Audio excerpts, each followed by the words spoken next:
All right, so do we got any other questions on this homework? Like I say, you could turn it in today or tomorrow if you prefer. How do we calculate the thickness of the wall? The wall, I don't know if I'll, just tell you how to do it. I'll let you kind of figure it out. I think the hint I'd give you on that, finding the thickness of the wall, is that you can treat that, well, assume that acceleration is constant as it goes through the wall. And the other thing is that you can treat the wall thickness as a distance. Okay, so that's about as much of a hint as I would give you. You can, use any of those methods. I've seen people do it in many different ways. So there isn't like a set way you have to do it, but just treat it like a distance through the wall and solve for the distance.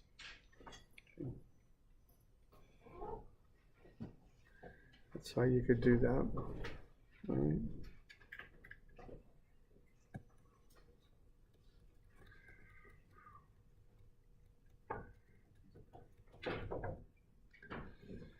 This collision problem going okay?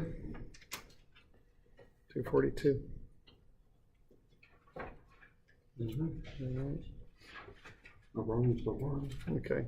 Let's see, how about the one bouncing off the floor or off the wall, off the rail? Is that one doing all right? Not even sure where it's at. This one, you doing all right? Okay, pretty straight up. Then we got the angular ones. Any questions on this one? I had a separate question. Do you know when the next midterm is? Next midterm. We still got to get through relative motion. Is this week 6 or where are we right now? Week 6. Probably early week 8 would be my guess. Okay. It's going to be it'll be more than a week out because we still got some stuff to be covering. Okay. So yeah, midterm probably in early week 8.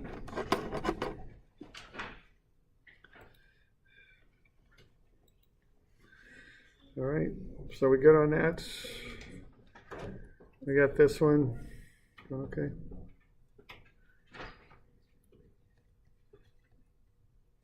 And then this thing going through the wall. Okay.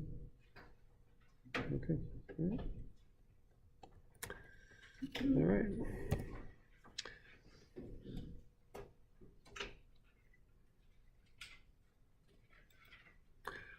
All right, we're going to move into something a little different here. So we're done with momentum now. So let's take another look at rotation. But we're going to look at it from the sense instead of like a point, which what we've been considering so far, one point rotating around another. Now we're going to look at the rotation of an actual object. So from the left to the right there, you've got a pump impeller. Right there, windmill vane, of course, and a fan. All of these things have rotation as as this point rotates around the center, okay, et cetera, et cetera. So let's have a look at that type of motion. Now, the first thing that we'll do here is what we have been calling theta dot. We're going to start calling it omega. And then what we have been calling theta dot dot, we'll call alpha, which is probably what you did in physics anyway. So if you took physics, so just so you know, there'll be a little change in nomenclature there. And what we have here are relationships that are analogous to the linear relationships. Okay, omega is the angular speed, which is d theta dt. Well, that's very analogous to v equals ds dt, because theta is an angular distance, you might say. That's analogous to s, and you got dt, and you've got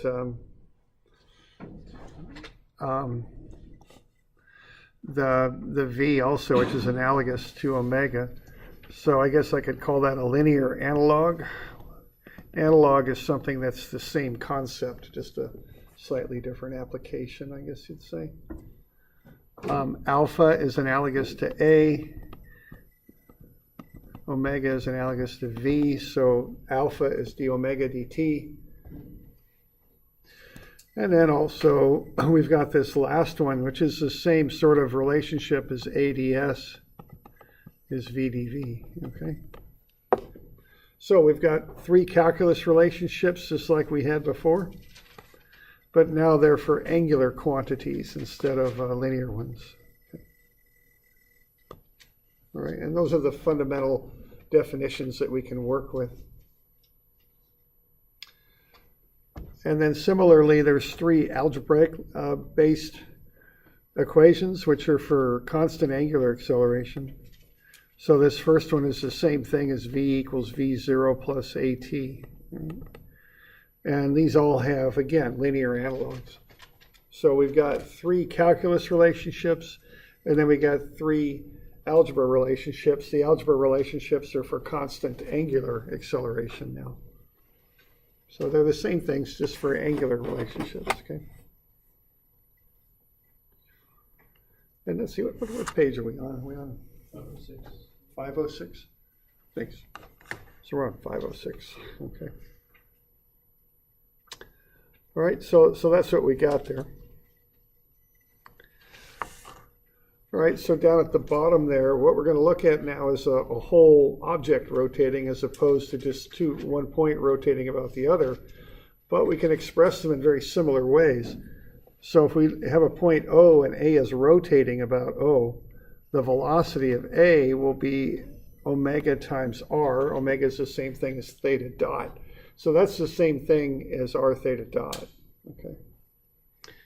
And then the velocity will be perpendicular, okay? Just like before. There's nothing new here. It's just we're applying it to a slightly different situation. So we can say that V is omega r, or if you want to go into vectors, which they do a lot at OSU. I don't do it quite so much myself, but at OSU they do that quite a lot. You can say the velocity vector is omega crossed with r. Now you might remember doing cross products in statics. You used them for moments. Same sort of process here to come up with a cross product. What we're doing is we're crossing omega with r to get v. Now any sort of rotational vector here in dynamics is a k vector if you're in 2D. Because if you remember a cross product, what you would have, I'll try and go a little 3D here. And it didn't look too good, does it? So if we take two vectors and cross them, so let's say our two vectors are like that. If you cross them, you get a vector that is normal to the plane that contains the two vectors. So what we have right here is A cross B would be normal to the plane that contains A and B. So if that's the plane right there, both of those would be right angles, okay? So a rotational vector is the basis of a cross product. So the rotational vector is normal to the plane in which the rotation occurs, which is the xy plane. So rotational vectors are always k vectors, okay? So the omega vector there is a k vector, as would be the alpha vector right here. Okay. So v there would be omega crossed with r. The tangential acceleration would be alpha crossed with r. Okay. Now the normal acceleration is not a cross product. What you do, you take the r vector. Now the r vector goes from the point about which you're rotating to the point you're looking at. So that's the r vector. To get the normal acceleration, you take omega squared and then the negative of r, because the normal acceleration goes in the opposite direction as the position vector. Okay, so yeah, question there. Yeah, sorry, what is you said k vector? Yeah. Is that Are you just talking about the IJK? Yeah, right, yeah, I'm sorry, yeah, by k vector, I mean a vector in the z direction, which is normal to the xy plane. All right. So we can do these with vectors or with scalars, either way. If you do them with scalars, you have to provide the direction of motion, or the direction the vector points might be a better way to say that. If you do the vector operations, which are crosses for v and at, and then just a basic vector by scalar multiplication for an, the direction just comes out in the wash, so to speak. Okay.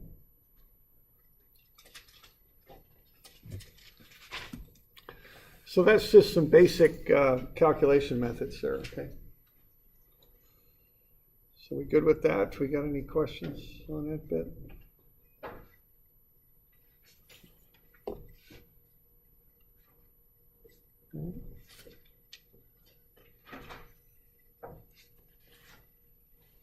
All right, why don't we go through a bit of an example just to run through some of these calcs here. It should be on the next page. This is a 2-page deal. We've got a disk that's rotating at 3 RPM and accelerating at 2 radians per second squared. So those are both angular. Notice the units on them. The disk has a 0.6 meter radius. And we've got this point A. And we want to find some things out about A, its velocity and acceleration when t is 0.4 seconds.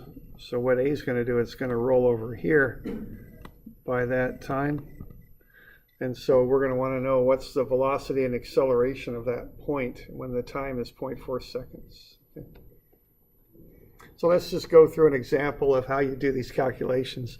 We'll do some things with the calculations later, but for now, let's just go through how to run the numbers on this stuff.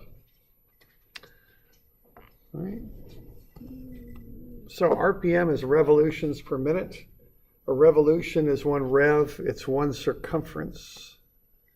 So you can't use RPM in kinematic formulas, you got to use radians per second instead. So we need to convert. So we're going to take 3 revolutions per minute. 1 revolution is 2 pi radians.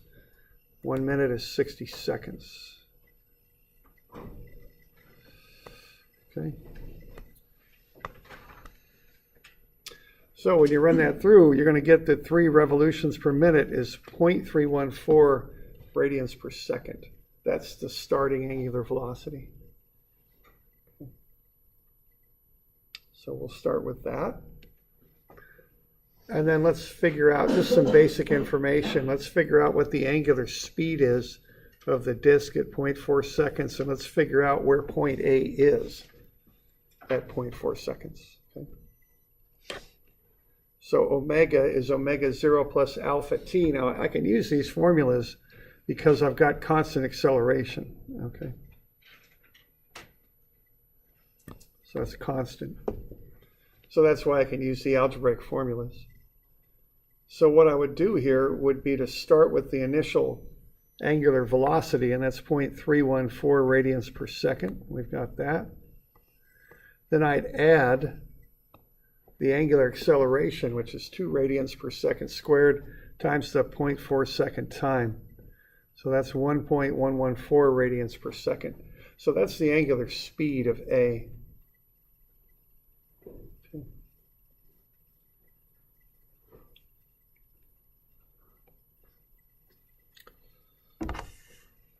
Now to figure out where point A is at 0.4 seconds, I'm going to begin with where it is initially at the 0 time. And that thing's straight up and down, so I'd call that pi over 2 radians. That's 90 degrees straight up, that's pi over 2. I'm doing this in radians, which is how you run these formulas.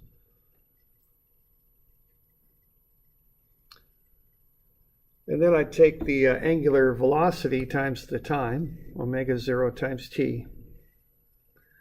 And then add in half the angular acceleration, which I'm given at 2, times 0.4 seconds quantity squared. Okay. Just add that stuff up, and I'll get the location of point A when the time is 0.4 seconds. It's 1.857 radians. So what's happened is A is rotating around a little bit.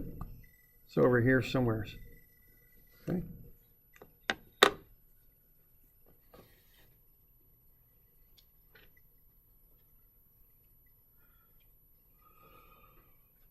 Doing all right with that?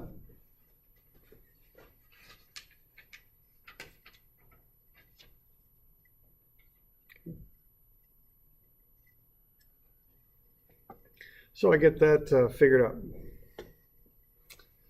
Okay. Now what I do next here would be to figure out the trigonometry, or what the angle is of that thing, and then figure out its velocity and acceleration. That'd be the next thing to do. So I'm going to convert the 1.857 radians back to degrees. It's 106.4. So if I take 1.857 radians, multiply it by 180 degrees over pi radians, that's the conversion, I'll get the angle. So the thing's rotated, what, 16.4 degrees is how far it's come around. So if I'm going to do some vector operations, and what I'm going to do on this stuff is do this two different ways. Once with kind of a geometric approach, and the other with a vector approach. So if I'm going to do the vector approach, I'd want the position vector from the origin to the point I'm dealing with here. So I'd want that vector right there, okay? So what? I know the thing's 0.6 meters long, and I know I'm at 106.4 degrees. So I'd take 0.6 cosine 106.4 I plus 0.6 sine 106.4 J. And that's going to break that up into an x and y component for me, and there's the radius, or the position, I should say, of point A at 0.4 seconds. Okay. So I'm just getting everything set up so I can run all these numbers. So I've got the angle where A is at 0.4 seconds, plus I've got the position vector of A at 0.4 seconds. Okay.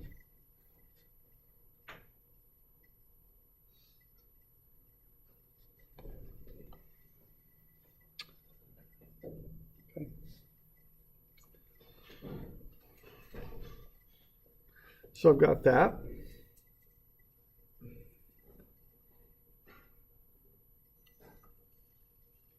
All right, first of all, I'll do it is with what I call a geometric approach. Now, if I'm going to do a geometric approach, what I'm going to do is calculate the magnitude of the velocity, which is just omega, 1.114 radians per second. I just found that a couple steps back, okay, when I found omega. And then I multiply that by the position, the distance from the center, 0.6 meters. So that gets me the velocity as a magnitude. So it's 0.6684 meters per second, okay? Omega r.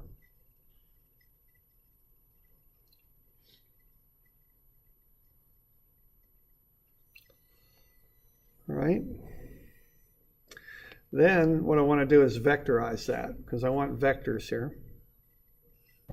So what I want to do is work the angles out so I can vectorize it. Okay. So the first thing that I would do would be to get this angle here, 106.4, and then project the radius up, and then realize if I have a horizontal line here by parallel angles, that would be 106.4 also. Okay. So those are identical angles there.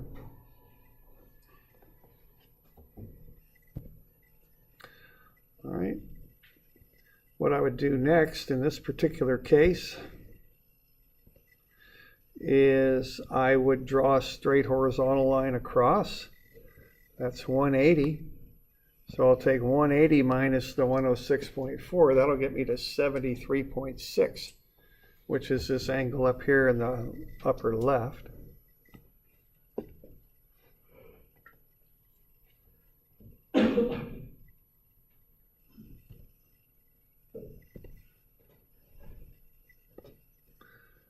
Okay. Then I'd throw a right angle in there like so. So that's a right angle. So that's 90 minus the 73.6. That gets me to 16.4 degrees down left. So that's what the velocity is doing. So when that point A is up at 106.4, the velocity is going down left at 16.4. So I just kind of work my way to that angle that the velocity vector makes with the horizontal. So down left at 16.4. And then once I got that, I can just do the trigonometry here. So I'll take the 0.6684 times cosine 16.4 and sine 16.4. Plus I'll put negative signs out in front because they're both negative because it's to the left and down. And that'll get me to the velocity vector right there. Okay. So a little bit of work there. I had to figure out that 16.4 degrees and then break up the 0.6684 into x and y components based on that.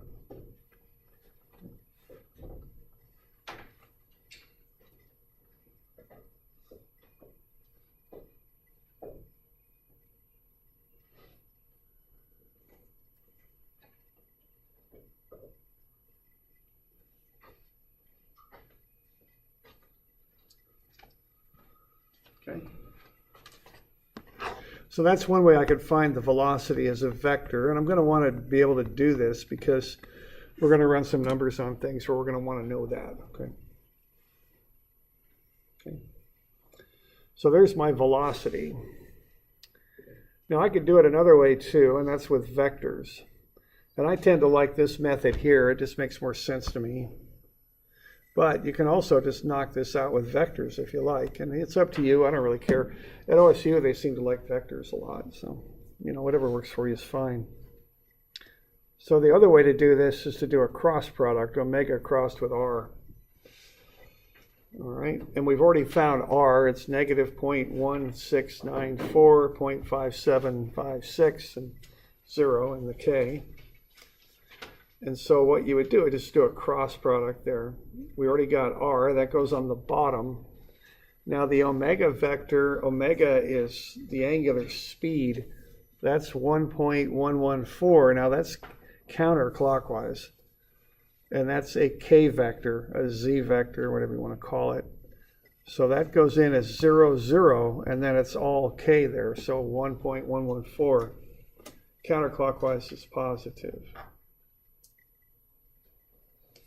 And then you take that and you cross it with r, which goes on the last row there. Okay. Now I've got the formula for a cross product on your formula sheet. I've got it in vector form, and I've got it worked out too. It's in the lower right corner of the second page, I think second page on the back. So realize that that's there. That's how you work out a cross. Okay. And there's all different ways to compute these. I think you learn a little, from what I've seen people do the method here where they make 2 extra columns there to the right and then kind of run diagonal lines down and multiply that stuff together and then come back to the left and do it that way.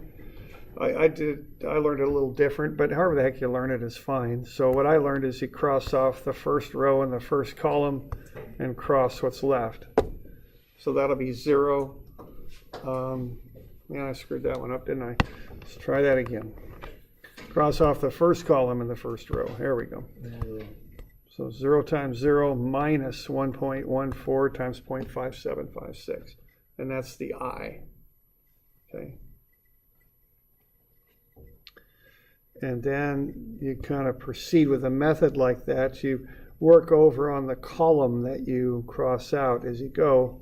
So the next column to cross out will be the J. Cross off the top row. You're going to get 0 times 0 minus 1.114 times negative 0.1694. Plus, you got to remember to put a negative in front of the J term.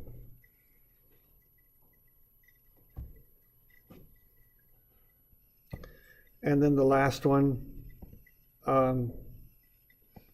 cross out the last column, top row. These rotational ones always zero out on the, these velocity and alpha crosses always zero out if you're in 2D. So that last term zeroes out. Okay. So it goes plus minus plus for the terms. So plus the I minus the J, plus the k, and you just proceed in that order and do the crosses as you go. Now, I've seen, and I can even never remember this because I never really learned it this way, but let's see. You know, the way I've seen it done here is you make 2 extra columns, right? IJ, so that'd be 0 and 0, but you know, the gist of it is I don't really care how you do it. It doesn't matter to me as long as you're doing fine, you're getting it right. It's okay with me. So, well, you go like that, and then you go like that, and then you go like that. Is that it? And then you come back the other way. That's what I've seen people around here doing. You don't know. Who knows? Okay, you got the formula on the dang formula sheet, so whatever works is fine. Okay. So when we cross omega with r, and remember to do it in that order, you get v at negative 0.6412i minus 0.1887j, which is the same thing we got doing it geometrically, of course. So, you know, doesn't matter how you do it, you get the same answer. So you could use whichever method you like, plus you can do the crosses and in whatever way you like. You know, you've got the formula sheet with the formula right there. So whatever you like is fine. I like this method myself, but OSU seems to like that method there. So, okay. So we good with that?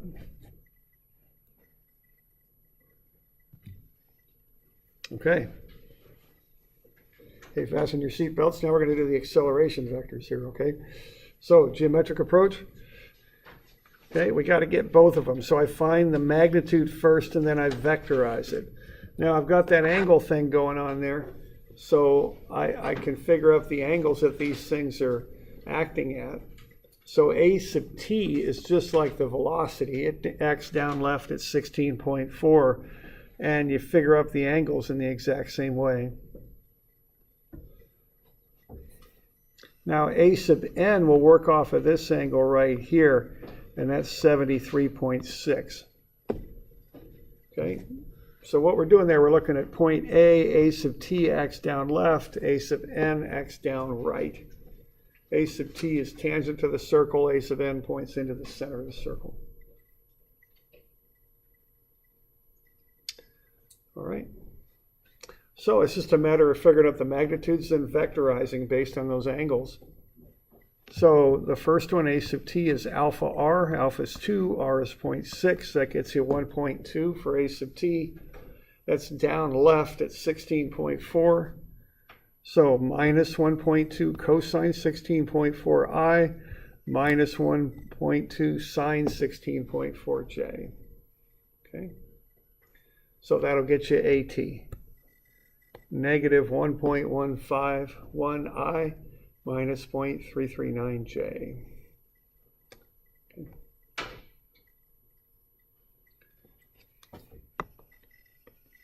And then you can do the same thing with AN. Take omega squared times r. That's the magnitude of the normal acceleration. So instead of v squared over r now, we're using omega squared r. Okay. So omega is 1.114. R is 0.6. So square omega times r, you get 0.7446. That's acting down and to the right from A towards the center. So as we just showed there, that's at a 73.6 degree angle. So 0.7746 times cosine 73.6 minus 0.7746 times sine 73.6. So that's the I and the j components. So there's your AN, 0.2102I minus 0.7143J. So I get the magnitudes first, and then I vectorize them. So I get those angles figured out before I jump into this so that I've got that right there and ready to go. Okay.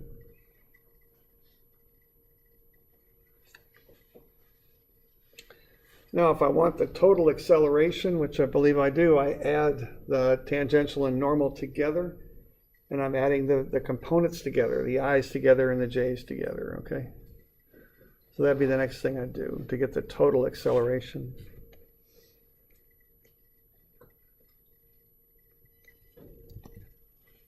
So it's just a matter of adding the like components together.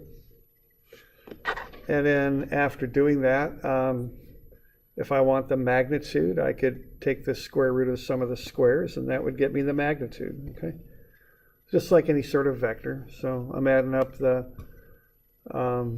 x component and the y component. Then I take the square root of some of the squares to get the total. Okay.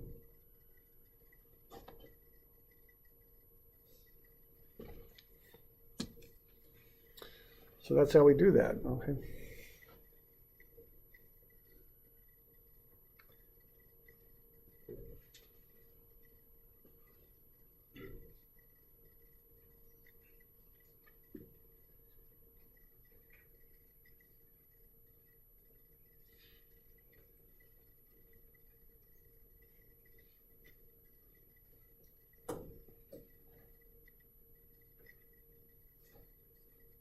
Got any questions on that?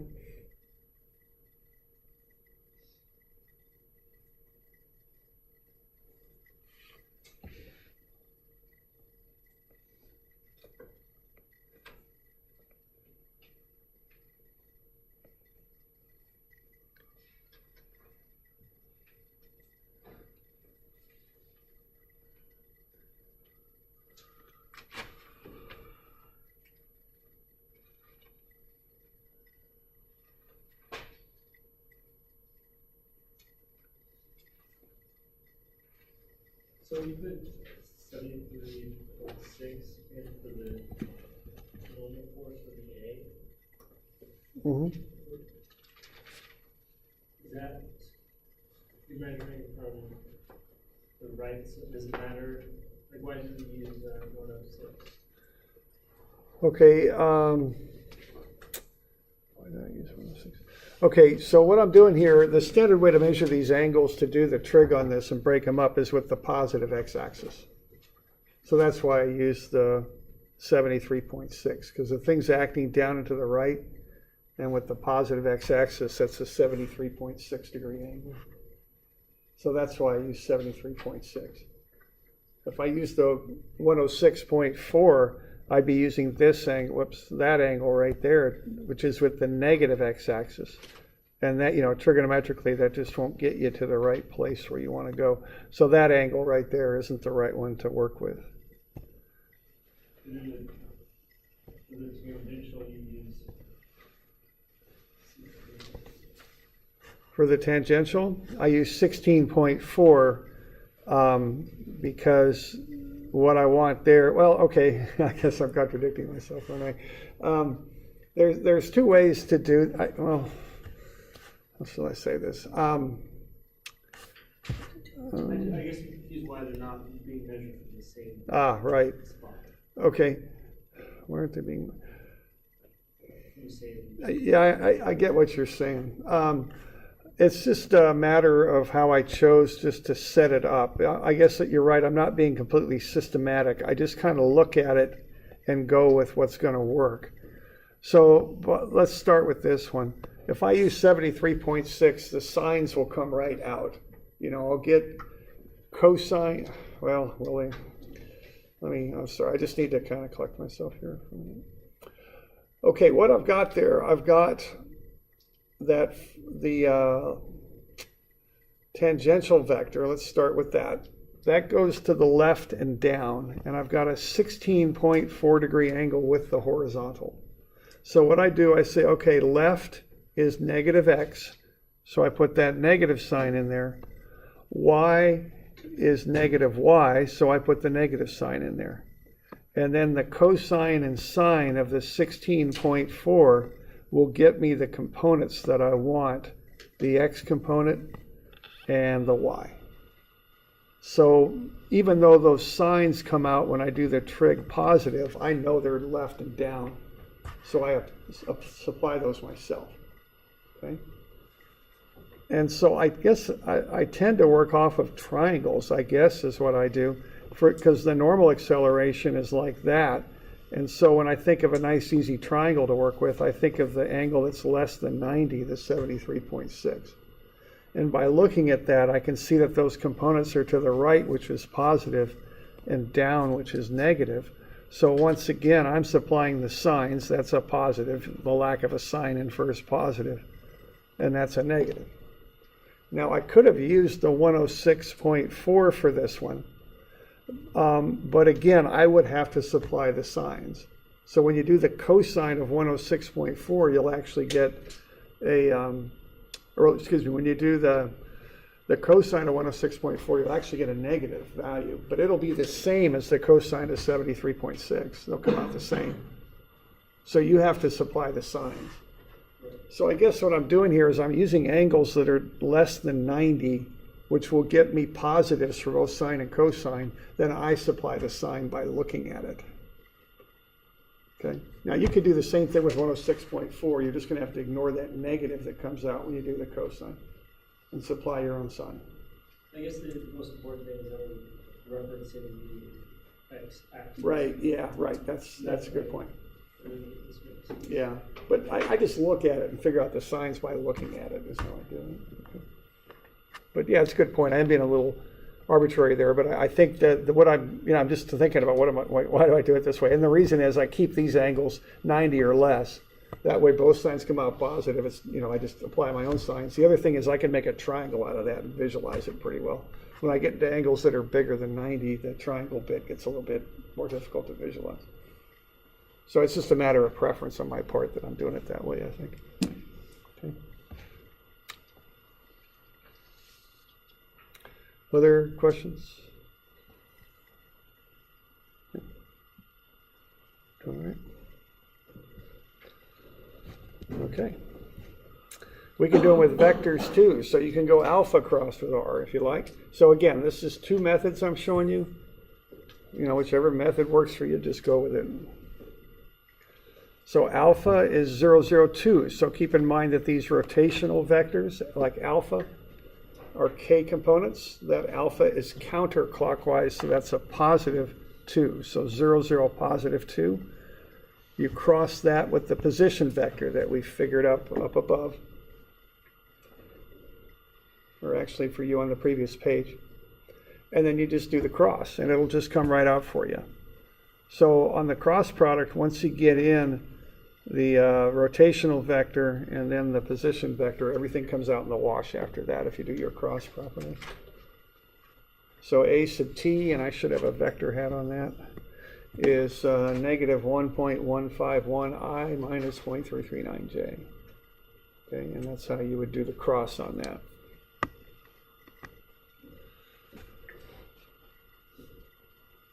Okay. And then you can do the normal acceleration vector style also, but that is not a cross. That's multiplying the negative of the position vector by the appropriate scalar squared is what that is. Okay?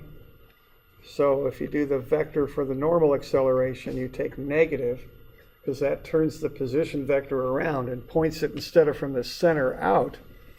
When you take the negative of the position vector, now you're at the point you're working with, in is what you're doing. Okay, so you're going that way now. So negative omega squared, omega is 1.114. You square that, and you just multiply it through the two terms of the position vector. So you get 1.241 times 0.1694. You got two negatives there, so it comes out positive. Okay. And then you got 1.21241 negative times positive 0.5756. So that's negative 0.7143. So that's how you get your i's and j's for the normal. All right. And then you add them up, just like you did before. It's the same process. Just add up the i's and the j's for the normal and tangential. Okay. So I know that isn't the most exciting stuff in the road we just went through, but that's how you calculate stuff. And I just want to spend a little bit of time going over that. That's the mechanics of how you calculate stuff, okay? And we're going to use that is why I'm bringing that up. Okay. So we're good with that? We're doing all right? Okay.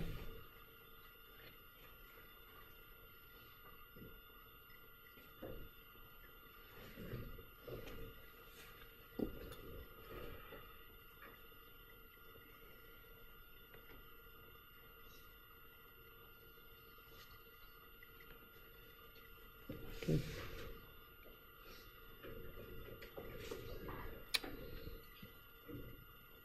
And then again, the vector addition is the same as we did before. And I think on your handout, I just refer you to that with lines. Just an arrow, I mean. Okay, let's have a look at gears here for a minute. Now, what you can do with gears is a couple of things. You can change angular speed with them. You can also change angular direction with them. So gears can be applied in a few different ways. They can mesh directly. So here you have gears that mesh directly.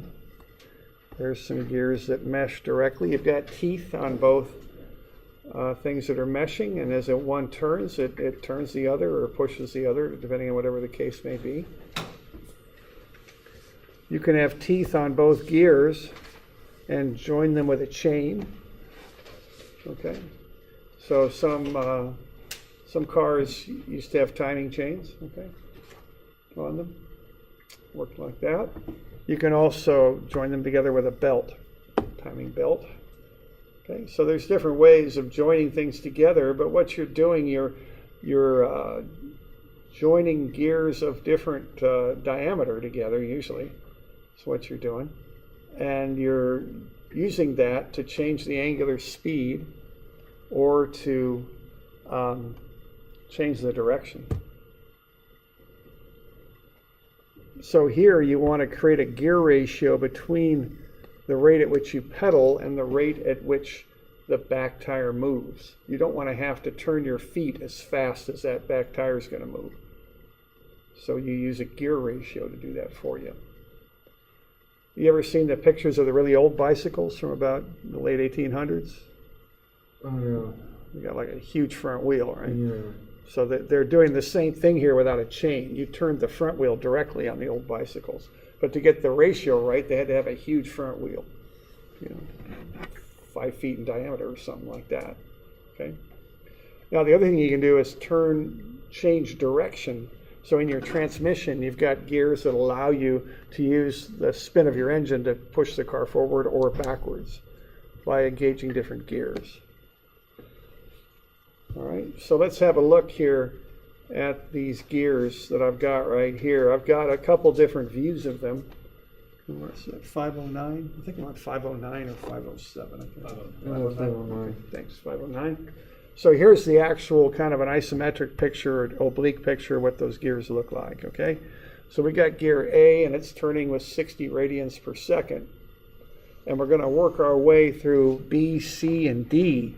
And we want to figure out what's going to happen at D. Okay? So I've got two different views. The top view just shows kind of a halfway realistic picture of what it looks like. So that's the view up here. And then the other picture shows actually a top view looking down on the gears. And I've got the dimensions on there with the radii of the gears. Okay? So which way is D going to rotate? We've got A going counterclockwise, so what's going to happen by the time you get to D? I suppose there. What happens when those teeth mesh, when they engage? And you got A turning down. Okay. Well, if A is going clockwise, then B is going counterclockwise. Yeah, right. It's going to see they mesh like that. They're both moving down. And since B and C are going the same direction, Yeah, yeah, it's going to come up like that that. would mean that D would be going clockwise. Yeah, right. Okay, so every time they mesh, I guess they switch direction. I guess that's a fair thing to say. Okay, so D will be going clockwise. All right. So I've got a little method down below that might help you do this. I mean, it's just based on ratios. That's how you get these different quantities. So what we've got here is we have two basic relationships that we use. Let's just do the velocity because that's all we got time for. So the two basic relationships that you use is that V is equal to omega R, and then omega is equal to V over R. So those are the two basic relationships that I would use to analyze these things. So I just build a table. You know, I always have my little methods to make sure I don't screw up, and there's another one of them, okay? So what I've got, what I'm given there is A turns at 60 radians per second, okay?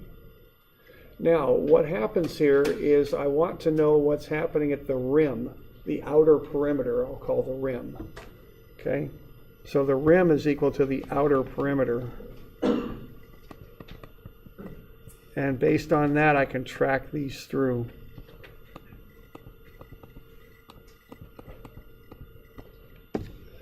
Okay. Okay, so if I've got 60 radians per second for A, the velocity of the rim will be that angular speed, 60 radians per second times the radius. And I decided to stay in meters on this one. So that's 0.05 meters, so that works out to be 3 meters per second. That's the velocity of a point on the rim. So what I'm doing there is I'm transitioning from the angular velocity for omega to a linear velocity for the velocity of the rim. Okay. So I'm moving down. Now A meshes with B, so if two gears mesh right where they contact, the velocity for both of them will be the same. Okay, so they're going to have the same velocity where they mesh. So the rim speed of B will also be 3 meters per second because the teeth are engaging, so they're moving at the same speed. Okay. Yeah, question there? If you were to do this with actual gears, you measure, where would you measure the radius to? You measure out to the edge of the teeth or the inside of the... My guess would be the middle of the tooth, but I don't, there's likely a convention on that, but I don't know what it is. I always fall back on, I'm just a dumb civil engineer and I just dig holes in the dirt and put pipes in them and stuff like that. But my guess would be the middle, but I don't know. I got a smart mechanical engineer I could ask, so maybe I'll ask him. Maybe he'll know. If there is a convention, I'd bet he'd know it. It's a good question. I don't know. Okay. All right. So now B and C are connected by the rim speed of B then, I'm sorry, omega for B, I'm sorry, that's what I want. So the rim speed of B is 3. To get omega for B, I take 3 and I divide it by the radius, and that'll get me to 37.5 radians per second. So that's the angular speed of B.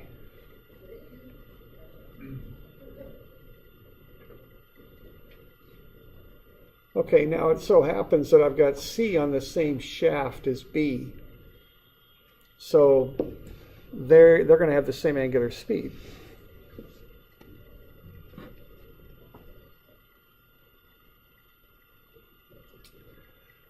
And then I've got C now. I want to get back to the rim speed for that, so I multiply that by its radius. I get to 1.5.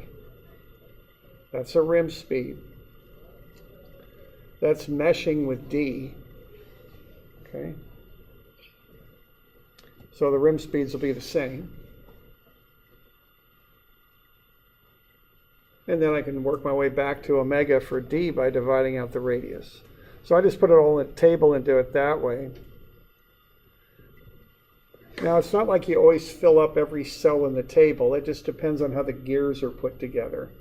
If we didn't have a C, if we just went from A to B to D, what would we do? We'd start the same. We'd get the omega for A, and then its rim speed. Then we get the rim speed for B, but then I would just go ahead and apply that right to D. See, if I didn't have a C, I would eliminate the top cell for B. I wouldn't need it. I'd know the rim speed of A, that would be the rim speed of B, that would also be the rim speed of D if B were meshed with D, see? So I'd work right through. I wouldn't bother getting the angular speed, just work across, okay? So how you fill in the table just depends on how the gears are meshed.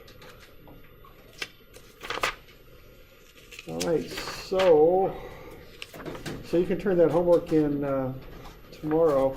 Now, there'll be a couple, I've already assigned that handout for Friday, so that's due Friday. And I'll get you a couple more here for Friday, if I can find them, which I should be able to do.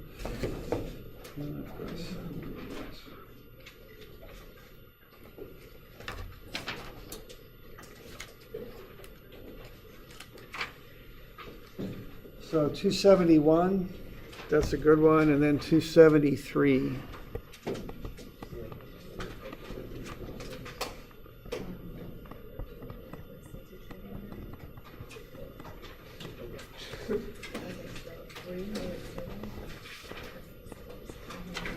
And then also let's do is that angular momentum handout, okay?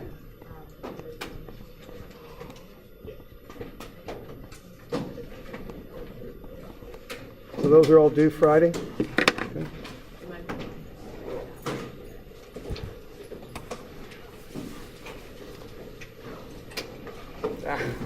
Let's see, hang on just a second, I'll come back to that, you got it.